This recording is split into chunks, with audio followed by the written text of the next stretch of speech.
I was 6 years old when I learned to ride my bike.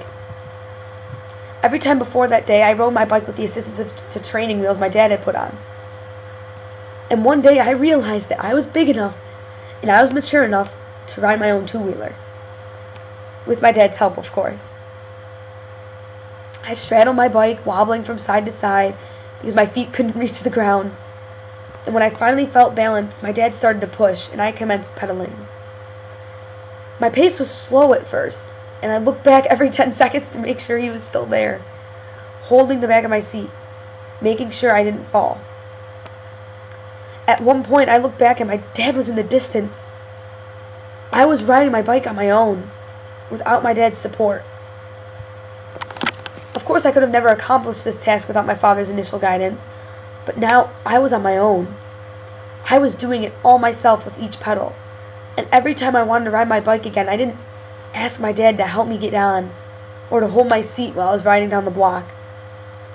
I would never ask my father again to help me on my bike. That was over with. It was in the past.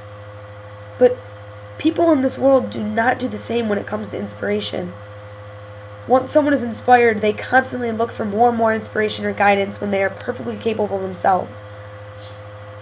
We all need to realize that once we have someone that is such an inspiration, we can become experts and inspire others ourselves.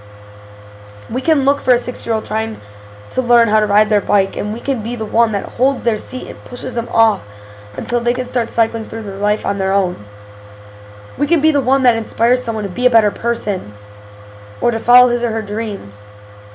But there are certain qualities that draw a person to be inspired by you.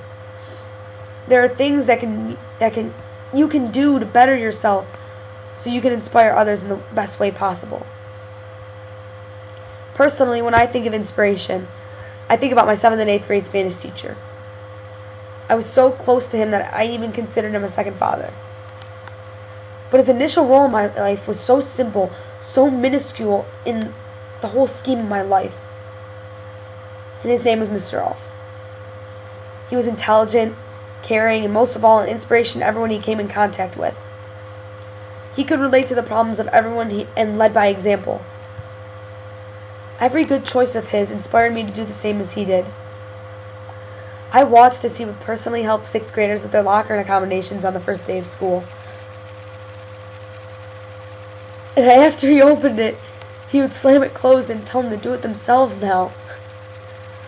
He wouldn't let any student leave the room if he felt in any way they weren't okay.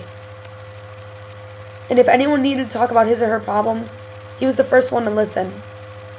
And when someone felt unsafe at lunchtime because they would be vulnerable to bullies, he took his lunch hour to sit with them at the lunchroom. And for me, he helped with so much more. He inspired me to follow my true dream of being a pediatric oncologist. He told me he thought that I was not only capable of doing this, but perfect for the job. Despite his wonderful spirit and strength, his fortitude was tested when his 2.5-year-old son was diagnosed with cancer.